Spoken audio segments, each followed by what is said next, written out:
ครับคราวนี้เรามาดูเรื่องหางแล้วครับหางตัวอักขระละนานะครับ เวลาเขียนตัวสะกดนะครับถ้าเป็นตัวสะกดอยู่ทั้งลุ่มเนี่ยส่วนมากก็จะใช้เป็นหางนะครับจะใช้เป็นหางสะกดนะครับบางครั้งเป็นตัวซ้อนนะครับตัวกล้ำตัวซ้อนตัวอย่างต่างๆนะครับก็จะเขียนแบบหางนะครับเพื่อเป็นตัวกล้ำตัวซ้อนทีนี้เราลองมาดูเลยนะครับตัวที่จะเป็นหางนะครับอย่างเช่นนะครับตัวนี้นะตัวคะนะครับตัวคะตัวคะตัวนี้ก็เป็นคอระฆังนะครับเทียบกับคอระฆังเวลาเราจะใช้เป็นหางนะครับก็อย่างนี้เห็นไหมครับเห็นไหมตัวอย่างนี้มันตัวเต็มนะครับเอาไว้ดังลุ่มนะครับไว้ดังลุ่มกับปยานกรรมนะครับอันนี้ไปเป็นเอาไว้ดังลุ่มนะครับไว้ดังลุ่มตัวที่จะไปซ้อนหรือสะกดนะครับอันนี้ห่างนะครับห่างครับห่างก็จะเป็นลักษณะนี้อย่างนี้นะครับที่หันบ่อยๆตัวนี้ก็อย่างเช่นตัวนี้นะครับอย่างเงี้ยงะนะครับ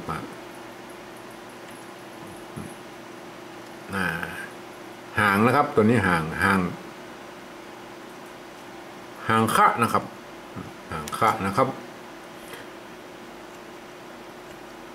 เรามาดูตัวต่อไปครับห่างยะนะครับห่างยะนะครับตัวนี้ห่างยะนะครับตัวยะนะครับบางทีเป็นตัวสะกดนะครับส่วนสะกดหรือตัวซ้อนเนี่ยนะครับมันก็จะเขียนเป็นยะนะครับตัวนี้นะตัวยะนะครับบางครั้งเป็นตัวสะกดนะครับเป็นตัวสะกดก็จะต้องเอาไปไว้ดังลุ่มนะครับลุ่มตัวที่จะไปสะกดนะครับเสร็จแล้วต้องเป็นหางนะครับเป็นหางพอดีมันพิมพ์มาได้นะครับเป็นหางมาได้นะครับ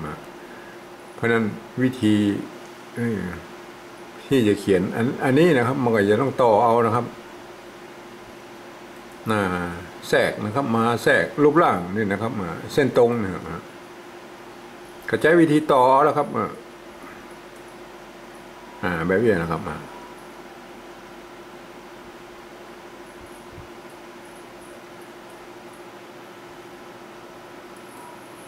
มันจะต้องหนาหน่อยนะครับ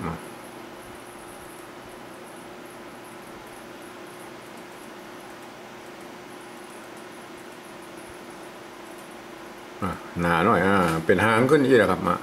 ต่อเอานะครับอันนี้ใช้วิธีเปลี่ยนปรับปรุงนะครับเพราะว่าถ้าเวลาเราเขียนด้วยมือเนี่ยเราจะลากเส้นหางขึ้นไปได้นะครับก็ลากไปเส้นหางต่อไปน้อยนะเอาตัวยะน้อยๆหน่อยก็ไว้ดังลุ่มนะครับแล้วก็ลากหางไปนะครับอันนี้ตัวท่านะครับตัวท่านะครับตัวนี้ก็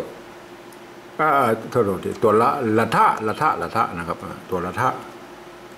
เวลามันไปซ้อนสะกดนะครับมันก็จะต้องเป็นหางอยู่ทั้งลุ่มนี่นะครับหางตัวนี้บอกให้เห็นบ่อยนะครับที่เอายกเว้นซ้อนธรรมดานะครับห่างอย่างนี้บอกให้เห็นบ่อยนะครับตัวละทะห่างนะครับแต่ถ้าเป็นตัวซ้อนวัฒนธรรมอย่างนี้นะครับมันก็อย่างนี้มีนะครับวัฒนธรรมอย่างนี้นะครับ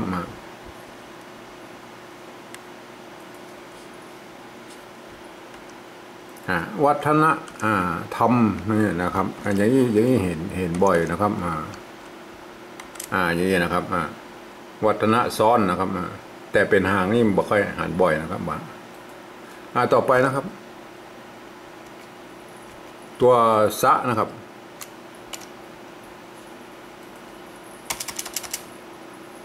ตัวสะสบ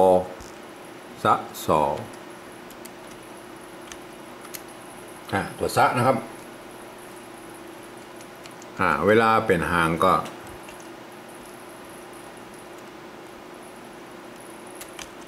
สะที่ตัวดังบนนะครับเวลาเอาไว้ดังลุ่มเนี่ยเห็นไหมถ้าเป็นตัวสะกดหรือตัวซ้อนนะครับอย่างนี้มันไปอยู่ลุ่มมันต้องเป็นหางนะครับเป็นหางกับปยานกรรมนะครับเวลาเท้าเขียนเขาก็เขียนนี้นะครับ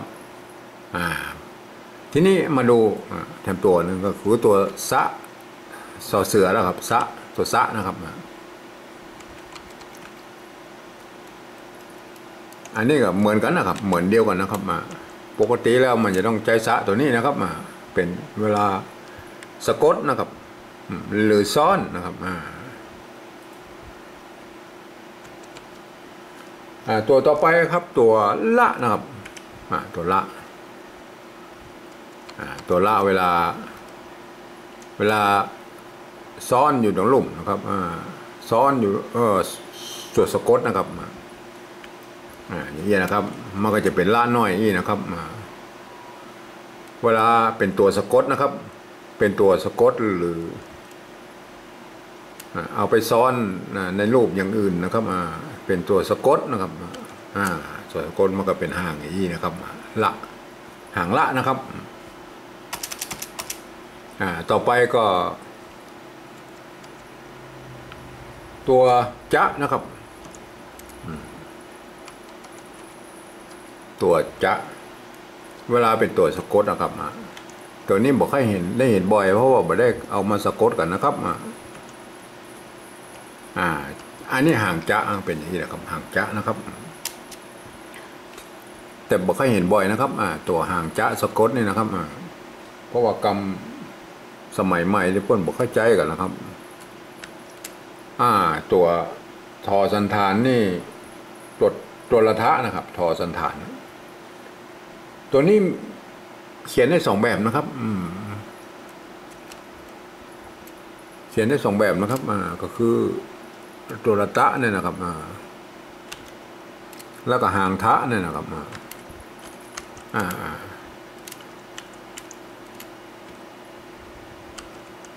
นี่ยเขียนไม่ได้นะครับ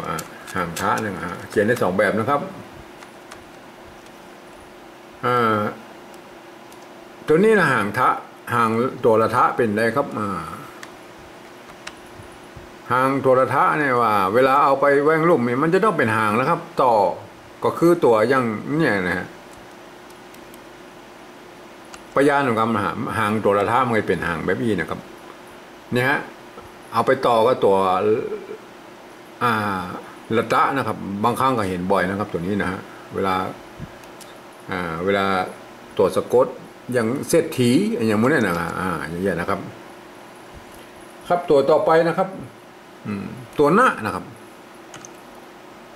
หน้านะครับตัวหน้านี่เห็นบ่อยนะครับเพราะว่าเป็นตัวสะกดหรือตัวซ้อนอยู่ในลุ่มนะครับหน้านะครับตัวหน้าอันนี้หน้าตัวเต็มนะครับเวลาเอาไปในลุ่มมันจะต้องเป็นตัวเป็นหางโดยอัตโนมัตินะครับบ่ต้องนั่นแหละครับบ่ต้องไปประยานกรรมแล้วครับมันไว้ทั้งลุ่มแล้วมันต้องเป็นหางแล้วครับอย่างนี้นะครับตัวหน้านะครับจะเป็นตัวสะกดหรือตัวซ้อนหรือตัวกั้มเป็นหางมดนะครับหางมดนะครับครับต่อไปก็ตัวบะนะครับตัวบะนะครับตัวบะนะครับตัวบะนี่ก็เห็นบ่อยนะครับเห็นบ่อยนะครับตัวบะเวลาเอาไปซ้อนทั้งรูปมันก็จะเป็นอีนะครับเวลาก็มันเป็นคำพิเศษก็มีนะครับอย่างเช่นกอบออย่างนั้นนะครับแต่ส่วนใหญ่แล้วมันจะต้องเป็นหางนะครับเวลาตัวสะกดนะครับต้องเป็นหางนะครับมันถ้าเป็นคำพิเศษมันก็จะเป็นนี้เป็นตัวสะกดนะครับถ้าเป็นคำพิเศษอย่างเช่นนะครับยกตัวอย่างให้ก็ได้นะครับอย่างนี้เปิ้นก็มีเหมือนกันนะครับเปิ้นเอาไว้เป็นตัวบะน้อยนะครับยงลุ่มนี่นะครับกบนะครับส่วนใหญ่แล้วก็จะเป็นตัวสะกดนะครับหรือตัวซ้อนนะครับ ต่อไปนะครับต่อไปก็ตัวพระนะครับตัว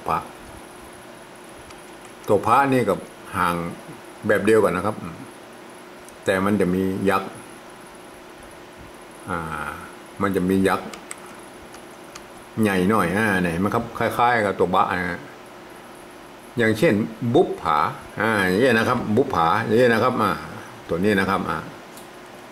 ที่เคยหันมานะครับบุปผาอย่างนี้นะครับบุป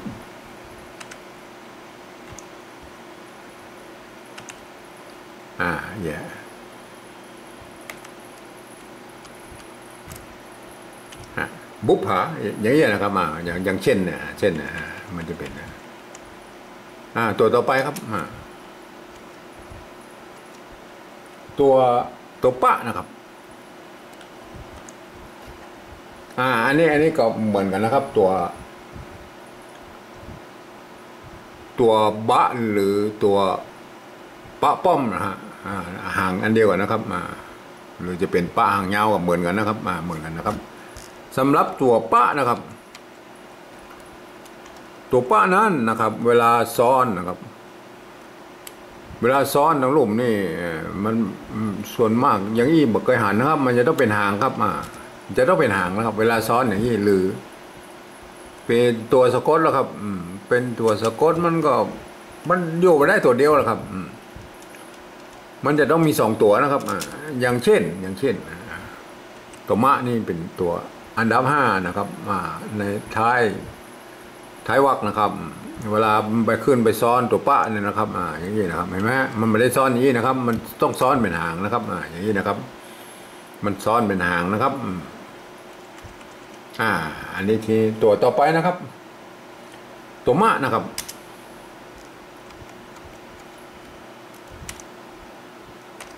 ตัวมะ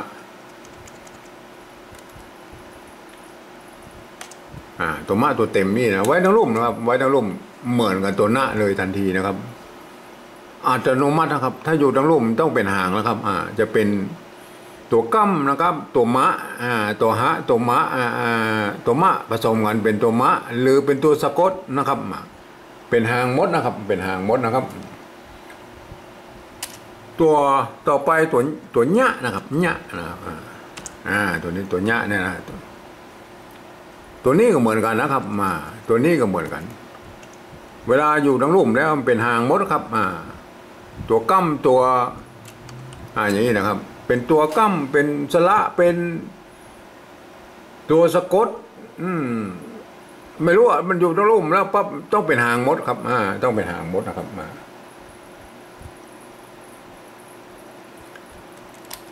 เต็มตัวแล้วครับ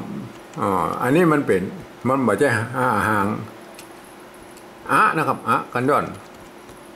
มันเป็นกันย่อนนะครับตัวนี้มาอยู่ลุ่มนะครับตัวก็ถือว่าเป็นหางนะครับเป็นกันย่อนนะครับเป็นตัวสระนะครับก็ห่างก็มีแค่นี้แหละครับเวลาเราศึกษาเราดีๆเราก็ต้องเวลามีปัญหาก็ลองมาเปิดดูนะครับแล้วก็เขียนไว้นะครับเขียนไว้เป็นตำรานะครับว่าห่างแต่ละชนิดมันเป็นอย่างไรนะครับ